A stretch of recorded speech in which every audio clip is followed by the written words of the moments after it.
Hello dear student, I am Munagar Bimal.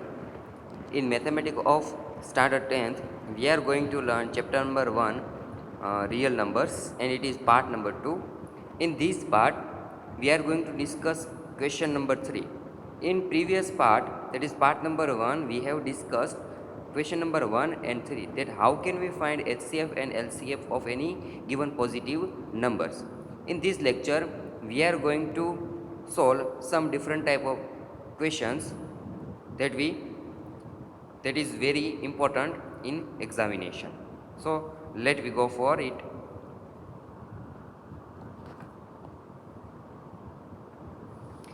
First of all, we solve question number 3. First we understand theorem number 1.3. As you have already studied, but let me recall it. Theorem number 1.3. What is theorem number 1.3? That is P be a prime number. What is P be a prime number? What are the prime numbers? As you know that if any positive number is cannot be divided by other than 1 and itself, then it is prime number. So P is prime number. We know that 2, 3, 5, 7 and 11, such type of numbers which cannot be divided by other than 1 and itself. So these are number known as prime number. So here given that let P be a prime number if P divides A square. क्या तो कि P है वो A square तो वो divide कर सकता है, तो देन P डिवाइड्स A. अगर P divides A square then P divides A, where A is a prime positive integer. यहाँ पे जो A है उसे हम क्या लेंगे तो कि पॉजिटिव इंटीजर. हम यहाँ पे A को पॉजिटिव इंटीजर पे लेंगे. सो हमें यहाँ पे प्रूव क्या करना है कि जो अगर P है वो A स्क्वायर को डिवाइड कर सकता है, तो P है वो A को भी डिवाइड कर सकता है. तो चलो एक एग्जांपल लेते हैं. अगर मान लो कि A है वो 7 है, A क्या है 7 है, तो उसका A स्क्वायर क्या होगा, तो उसका A square is equal to 49. अब चलो मान लो कि P है वो 7 है, P क्या है 7 है, P is a prime number and A is a positive integer. So यहाँ पे हमने थियरम में क्या कहा गया है कि P है A स्क्वायर को डिवाइड करे. तो चलो हम A स्क्वायर को P से डिवाइड करेंगे तो हमें पता है कि 7 7 ज़ा 49, 7 7 ज़ा क्या होगा 49. सो हम P को A स्क्वायर को P से निशेष डिवाइड कर सकते हैं. यानी कि हम जब P को A स्क्वायर को P से डिवाइड करेंगे तो तब उसका रिमाइंडर क्या होगा 0. सो यहाँ पे हम A स्क्वायर को P से डिवाइड कर सकते हैं. और आप ये भी देख सकते हैं कि अगर हम A स्क्वायर को P से डिवाइड कर सकते तो A को भी हम P से डिवाइड कर सकते हैं.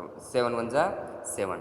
सो इस तरह का थियरम है. तो हमें याद रखना है कि अगर P is a prime number, if P divides A square then P divides A, where A is a positive integer. तो चलो हम ये थियरम है उसे प्रूफ करते हैं. तो यहाँ पे proof of theorem number 1.3. Let the prime factorization of A be as follows.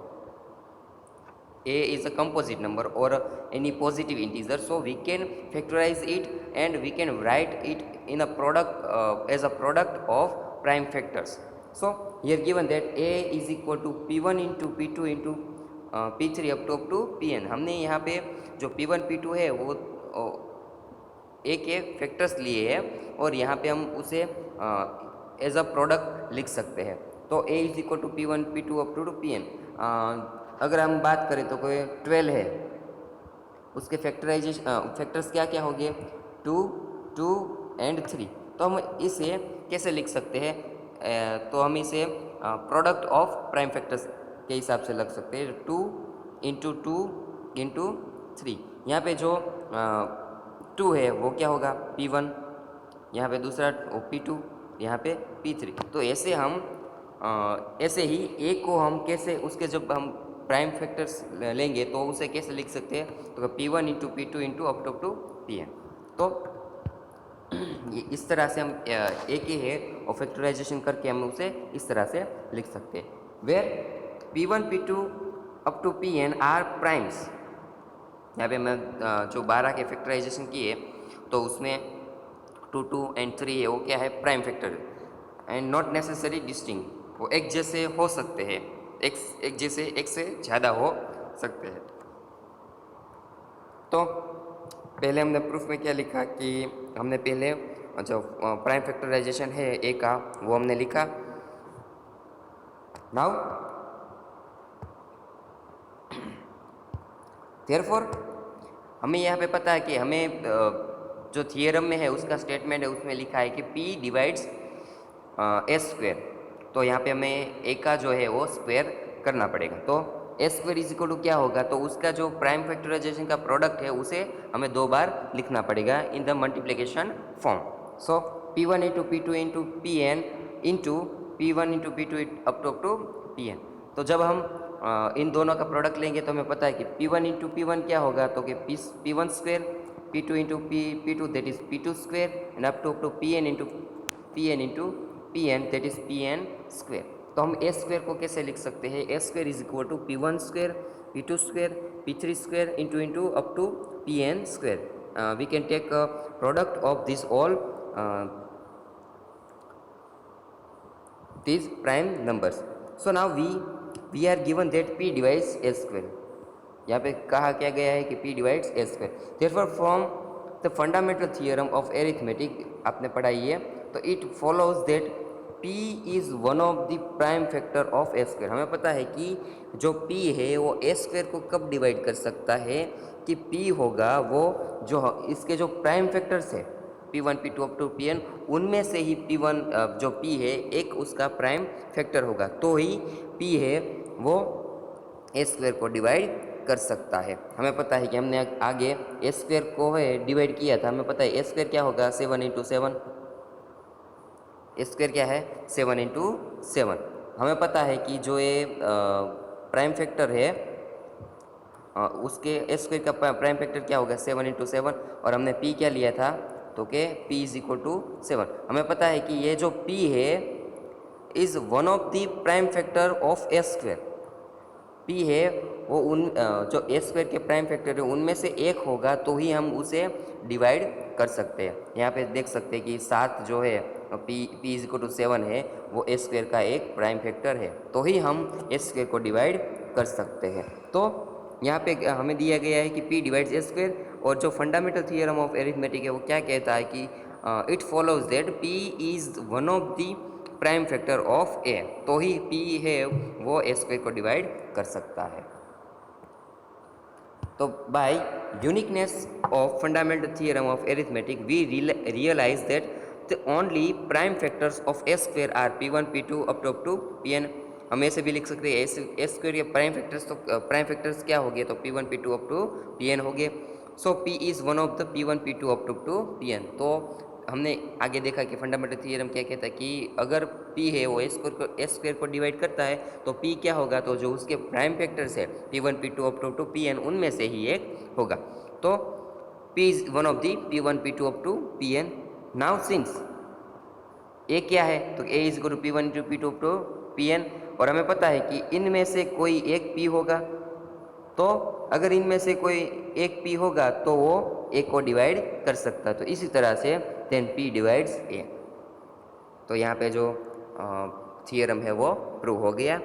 तो हमें याद रखना है कि अगर P is a prime number then if P divides A square then P divides A, और ये क्या है, तो क्या पॉजिटिव इंटीजर। तो हमें यहाँ पे ये याद रखना है। तो चलो इस थियरम के हिसाब से हम कुछ एग्जाम्पल है वो सॉल्व करते हैं। तो let question number 3। Question number 3 is given here as a prove that given integers are irrational numbers. हमने रेशनल नंबर पता है कि रेशनल नंबर को हम किस तरह से लिख सकते हैं, तो कि अगर कोई इंटीजर है उसे हम in the form of P by Q, हम इस किसी भी नंबर को अगर पी बाई क्यू के फॉर्म में लिख सकते हैं तो वो क्या हो गया, सभी के सभी रेशनल नंबर हो गए। Then any number can be written as written in the form of p by q, then it is a rational number। तो इरेशनल नंबर क्या होगा, अगर हम उसे कोई भी नंबर को p by q के फॉर्म में लिख नहीं सकते तो वो सारे के सारे क्या होंगे, इरेशनल नंबर। और हमें पता है कि जो प्राइम नंबर का स्क्वायर रूट है, प्राइम नंबर का स्क्वायर रूट है वो सभी के सभी क्या है, तो क्या वो सभी के सभी इरेशनल नंबर है। यहाँ पे जो हमने प्राइम नंबर से 2, 5, 3, 7, 11, सो ये जो सारे के सारे प्राइम्स नंबर है उनके स्क्वायर रूट है वो सारे के सारे क्या है, इरेशनल नंबर। तो हमें यहाँ पे प्रूव करना है, हमें पता ही है कि ये सारे इरेशनल नंबर ही है, लेकिन हमें यहाँ पे प्रूव करना है कि ए जो है वो इरेशनल नंबर है। तो चलो हम, अगर आपको ऐसा कोई भी क्वेश्चन √3, √2, √5, √7, √11 कोई भी ऐसा दिए गए तो इस एक ही प्रूफ से आप सारे के सारे जो एग्जाम्पल है वो प्रूव कर सकते हैं। तो हमें इस पर करना क्या है, तो क्या प्रूफ ऑफ गिवन एग्जाम्पल हमें यहाँ पे लेते हैं कि √2 है, उसे हमें प्रूव करना है कि ये जो √2 है वो इरेशनल नंबर है। अगर आपको √5 दिया गया तो भी यही मेथड होगी, √3 है तो भी यही मेथड होगी, और √7 है तो भी यही मेथड। अगर it means if there is given square root of any prime number then you can prove this number as a irrational by this proof। So proof of this example, let us assume that √2 is rational। हमें यहाँ पे prove करना कि √2 irrational है, लेकिन हम क्या करते हैं कि उसका उल्टा एज्यूम करते हैं। तो कि let we assume that √2 is rational, then there exist two integers r and s such that, r और s है दो कंपोजिट नंबर है, हमें ऐसे दो कंपोजिट नंबर मिलेंगे, पॉजिटिव इंटीजर्स मिलेंगे कि हम √2 को कैसे लिख सकते हैं, √2 is equal to r by s। हमें दो ऐसे इंटीजर्स मिलेंगे r and s such that we can write √2 is equal to r by s। As we know that we can write any rational number in the form of r by s। So here we have assumed that √2 is a rational number, so we can write √2 is equal to r by s। Now suppose r and s have a common factor other than 1। r और s है उसमें दोनों में से एक common factor है other than 1, then we divide by the common factor to get √2 is equal to a by b, and where a and b are co-prime। यहाँ पे क्या किया कि r और s है दो कंपोजिट नंबर है, उनमें से दोनों में से एक कॉमन फैक्टर निकलता है, उसको डिवाइड करने से लास्ट में हमें √2 is equal to a by b मिलता है, और a और b क्या है, प्राइम को प्राइम है। तो मानो कि जो r है, r बाई एस हमें यहाँ पे लिखा है, तो r है वो 4 है और s है वो 6 है। ओके, हमें पता है कि 4 और 6 में कॉमन फैक्टर क्या है, तो 2 है, तो हम इसे डिवाइड करेंगे, 2 2 ज़ा 4 एंड 2 3 ज़ा 4, तो रिमेनिंग पार्ट क्या होगा, 2 और 3। तो यहाँ पे आपको पता है कि 2 और 3 क्या है, को प्राइम है। को प्राइम क्या होता है कि उसमें कोई भी एक कॉमन फैक्टर नहीं है अदर देन 1। तो यहाँ पे 2 और 3 है, लास्ट में हम जब आर ए और एस को कोई कॉमन फैक्टर से डिवाइड करेंगे तो हमें दो प्राइम नंबर का ए जो है कॉम्बिनेशन यहाँ पे मिलेगा 2/3। In short we have deleted और cancel the common factor from R and S, and at last we find coprime numbers as A and B. तो हमने यहाँ पे लास्ट में क्या मिला, तो कि √2 is equal to a by b. अब यह इसे थोड़ा हम रीअरेंज कर देते हैं, तो सो यहाँ पे बी है वो LHS में चला जाएगा, तो b into √2 is equal to A होगा। Now squaring on both sides and rearranging we get, हम यहाँ पे इसका है जो हमें इक्वेशन मिला है, उस इस इक्वेशन को दोनों तरफ से हम उसका स्क्वायर लेंगे, तो हमें क्या मिलेगा, 2b² is equal to a²। Two b square is equal to s square. तो इस तरह से आप देख सकते हैं कि एस, हमने आगे देखा कि पी है वो एस स्क्वायर को डिवाइड कर सकता है, तो यहाँ पे जो टू है वो किससे डिवाइड कर सकता है, एस स्क्वायर को डिवाइड कर सकता है। तो अगर हम सोचें कि चलो 16 है,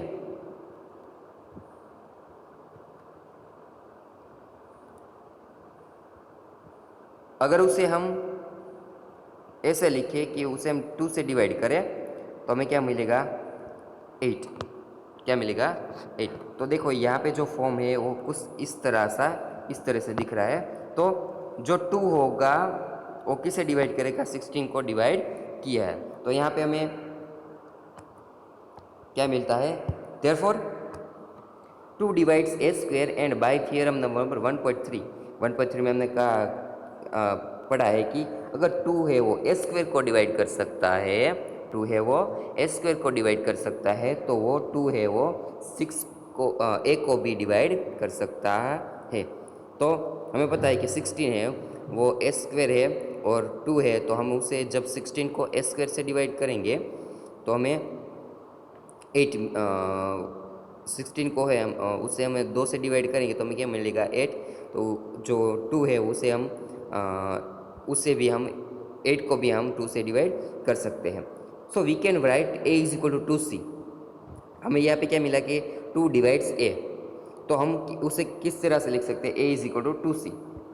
यहाँ पे 2c क्यों, क्योंकि ए है वो 8 है, ए क्या है, अगर ए स्क्वायर 16 हमने लिया तो ए क्या होगा, सॉरी 8 है वो 16 है, तो ए क्या होगा, 4 होगा। हमें पता है कि 4 को हम 2 से डिवाइड करेंगे तो रिमाइंडर क्वेश्चन क्या होगा, 2। तो 4 को हम ए को, या ए है, ए 2 है और ये सी होगा। तो हमें ए को किस तरह, अगर 2 है वो ए को डिवाइड कर सकता है तो हमें उसे कैसे लिख सकते हैं, ए इज इक्वल टू 2c। यहाँ पे दिया गया है ऐसे 4 is equal to 2 into 2 for some integer c। यहाँ पे जो c हमने लिखा है वो दूसरा वाला जो क्वेश्चन होगा वो होगा। सब्स्टिट्यूटिंग ए वी गेट, अब जो ए हमने वैल्यू या ए की जो वैल्यू मिली है वो हमें आगे जो हमने एक इक्वेशन में मिला था, कौन सा वाला, two b square is equal to a square and a is equal to 2c। तो हमें इसमें जो ए इज इक्वल टू 2c है वो रख देंगे। तो when we replace as a by 2c then we get two b square is equal to 2c whole square is equal to 4c square. यहाँ पे हमें 2 कैंसिल होगा, तो 2 2 ज़ा 4, then b square is equal to 2c square. क्या मिला हमें, b square is equal to c square. Once again we get the form, यहाँ पे जो आगे हमने जो फॉर्म दिखा था वैसे ही फॉर्म मिला हमें कि b any, if you write any integer is equal to 2 in the product of any 2 numbers, then we can say that one of the product is divides the subject of equation. तो यहाँ पे जो B square है उसे 2 से भी divide कर सकते हैं। तो that is b divides b square and 2 divides b as the theorem number 1.3। अगर 2 है वो बी स्क्वायर को डिवाइड कर सकता है तो 2 डिवाइड्स बी। यहाँ पे आपने देखा 2 है वो ए को भी डिवाइड कर सकता करता है और 2 है वो बी को भी डिवाइड कर सकता है। तो मीन्स ये हुआ कि बी, ए और बी में 2 है वो कॉमन फैक्टर है। क्या है, कॉमन फैक्टर है। Therefore a and b have at least 2 as a common factor, but this contradiction that a and b have no common factors other than 1 because a and b are को prime.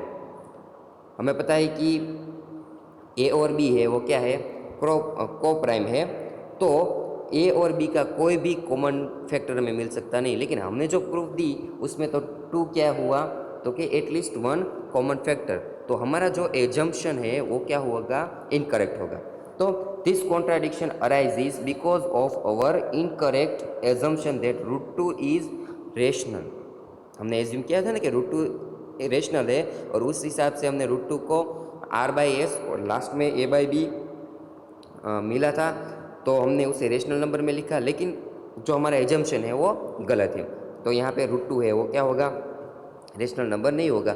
अगर √2 rational number है तो क्या होगा, वो irrational number. Then so we conclude that √2 is irrational number. So by this way we can prove any given square root of a prime number is a rational number by using this one method. अगर यहाँ पे आपको root 2 के अलावा कोई भी ऐसा square root दिया गया है प्राइम नंबर का, तो आप इस मेथड से उसे सॉल्व कर सकते हैं। नाउ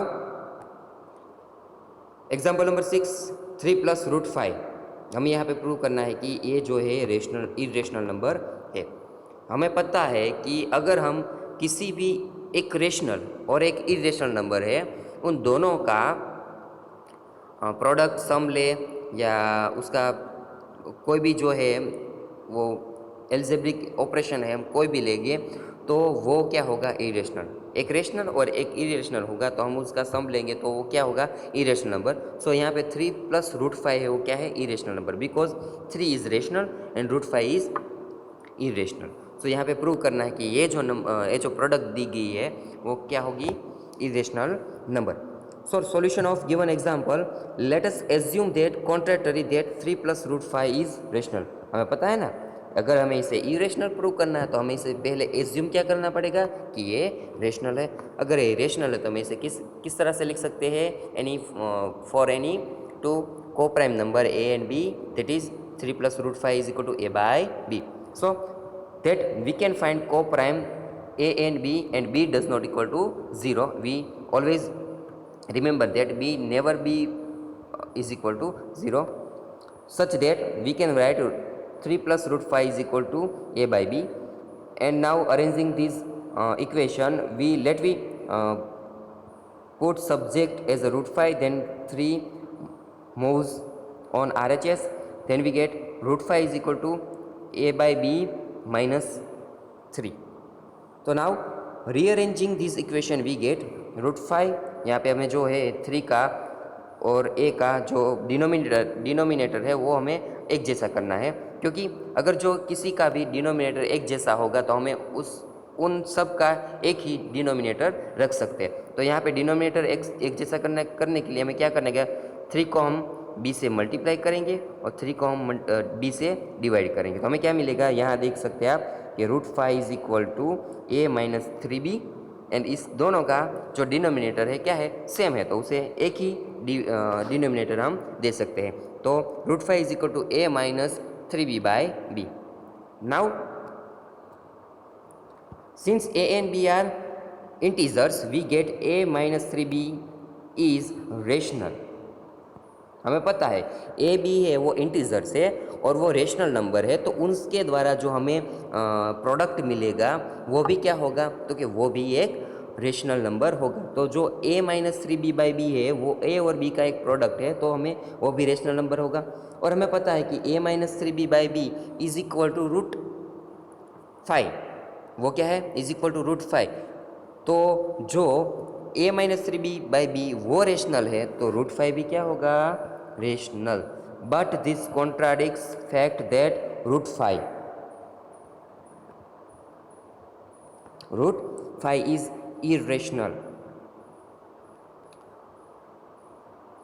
सो हमें पता है कि जो रूट 5 है वो इरेशनल है, तो ये जो हमारा जो थियरी है वो क्या होगी, गलत होगी। So this contradiction has arisen because our incorrect assumption that 3 plus root 5 is rational. 3 plus root 5 क्या है, वो रेशनल है, जो हमने एज्यूम किया था वो गलत है। अगर 3 प्लस रूट 5 रेशनल है तो रेशनल नहीं है तो क्या होगा, irrational. So hence 3 plus root 5 is irrational number.